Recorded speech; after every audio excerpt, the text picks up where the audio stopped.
The biggest inspiration in my life is my brother Michael.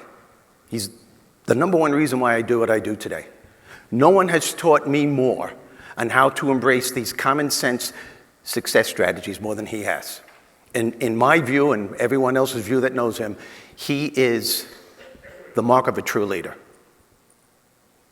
Biggest inspiration of my life. He's 100% disabled as a result of the Vietnam War. He is the only man, as far as they know, in medical history that ever survived that kind of wound. He's in medical journals as someone who beat the odds. 21 feet of his small intestine were either blown out on the battlefield or taken out on the operating table, and parts of his other internal organs were damaged as well. Now, the only reason why I am being graphic here is that I want you to understand what he went through so you could appreciate how he beat this. And I'll never forget the first time that I saw him in St. Albans Naval Hospital in Queens, New York. If it hadn't been for my mom and dad in the room with him, I never would have known it was him. He went from 168 pounds to 93 pounds. And in the room with my mom and dad were his two friends from high school and his Marine Corps buddy whom he was in Vietnam with. And the whole day, my brother was going in and out of consciousness. And it was at the end of that day when the doctor walked in and looked at my mom and dad and said, "I'm sorry. It doesn't look like he's going to make it. You better start making arrangements." I'll never forget the look on my mom and dad's face. His two friends from high school walked out of the room. His Marine Corps buddy just faced the wall and kept saying why, to no one in particular. He just kept saying why. And all these thoughts are going through my head now. I remember I was standing right next to my brother as he was lying there, and I'm wondering if this is going to be, I was only 17 years old at the time, and I'm wondering if this is going to be the last time that I'm going to see him, and something very strange is happening, because he's supposed to be unconscious, and I noticed that he's lifting his arm, and he clenched his fist, and then he raised his middle finger, and he was waving it back and forth. And right then and there, I knew he wasn't going to give up. Why? Because that was his human being's response to that doctor's diagnosis, and that was a response he gave them every single time they told him he wouldn't be able to do something. First, they said he wouldn't live long. Well, they're wrong because he's alive today. Then they said that he would have to eat certain foods because with 1 foot of small intestine, they didn't think he would be able to handle any kind of food with substance. Well, you want to know what my brother's attitude was? Don't you ever tell me what I'm going to eat. Typical New York attitude. Don't you ever tell me what I'm going to eat. I'm going to eat a bowl of pasta and a couple of meatballs every day, even if I have to shit on a toilet while I'm eating it. And he started, weeks went by, months went by, and they started realizing his small intestine started stretching a bit. And he used the rest of his digestive system for what his small intestine could no longer do. Doctors today, when he goes back for visits, they say what my brother experienced falls nothing short of miraculous. And I know that word miraculous is a very powerful word to use. But if you think about it, sometimes in life, what is a miracle? Nothing but a shift in perception. It's looking at something where at one point you may be saying, "Oh man, I'm not going to be able to handle this. This is going to be impossible." But then if you allow yourself a shift in the way that you're thinking, even a slight shift of optimism, that impossibility suddenly becomes very possible. My brother never said, "Why me?" Till this day, I've never heard him complain. I've never heard him say, "Why me?" And isn't that what we have a tendency to do today, personally and professionally, when we're setting out to achieve something, and then all of a sudden life comes in and attacks you? First thing you say is, "Why me?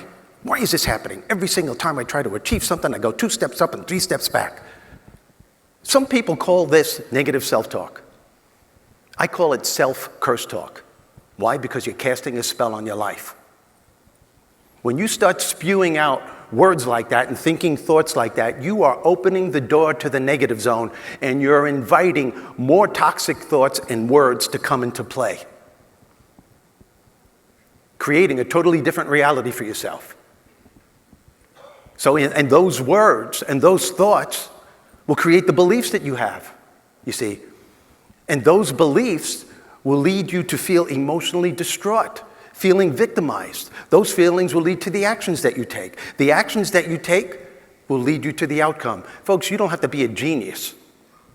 You don't have to be a genius to know that that's not going to be a very positive outcome. So my brother never said, why me? He said, this is me.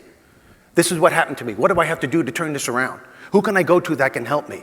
What needs to be done for me to get from here to there? What strategies, what steps do I need to take to live the life that I desire and I deserve? This is going to be tough, but I'm going to meet this challenge head on, and I know there's something within me that's going to make this work. You see the difference in that mindset? See, those type of words, those type of thoughts solidified a very empowering belief system. Those beliefs caused him to feel victorious, gave him feelings of faith, of hope, determination, optimism.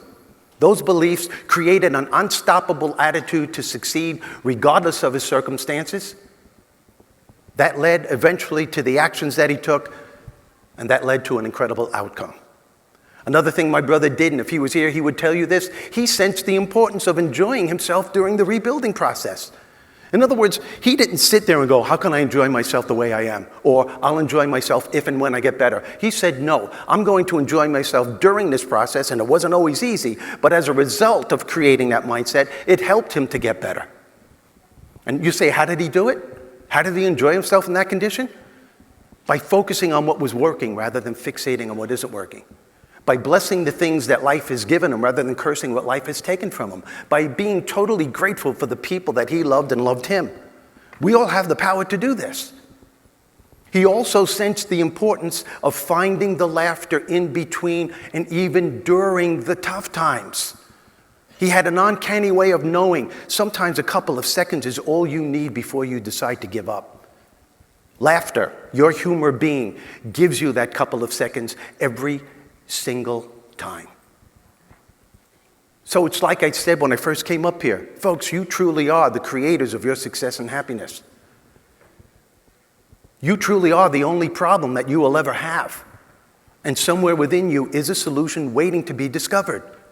And whenever you're confronted with a challenge or a problem, regardless of the severity, it's never a matter of managing the situation. It's a matter of managing your mind. Can you manage your mind and the toxic thoughts and emotions that are trying to keep you from discovering that solution that's waiting to be discovered? My brother was in the hospital for 7 months. When he got out, he said he was going to go to college, and we didn't think he'd do it. He was 95 pounds. Because he wasn't Mr. Whiz Kid in high school, first of all. But he did go to college. He graduated with degrees in history, administration, and education. He went back to the same school that he graduated from, and he became a history teacher. Then he became an attendance officer. Then he became an assistant principal. Then he was principal. Then when he wanted to retire, they said, no, we won't let you. And they made him superintendent of the entire school system. Thank you. I'll take that applause for him. Biggest inspiration of my life.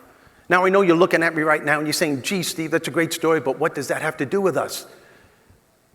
Nothing. I just had some time to kill and I thought maybe, I don't even have a brother. But anyway, no, the moral of this story, folks, is that it's not what happens to you that determines how successful and how happy you're going to be. It's what you do about what happens. It's the choices you make. It's the thoughts that you have about the challenge that will formulate the belief and the attitude that you have that makes the difference. It's the thoughts that you have that will create a certain way that you feel that makes the difference. Will you challenge yourself to enjoy yourself during the process of whatever it is you're trying to achieve? And will you dare to find the laughter in between and even during the tough times? Folks, I just gave you just a few of my common sense success strategies. I can only give them to you. It's up to you as to whether you use them or not. I hope I was able to help. You've been an excellent audience. Thank you for your energy and for your attention.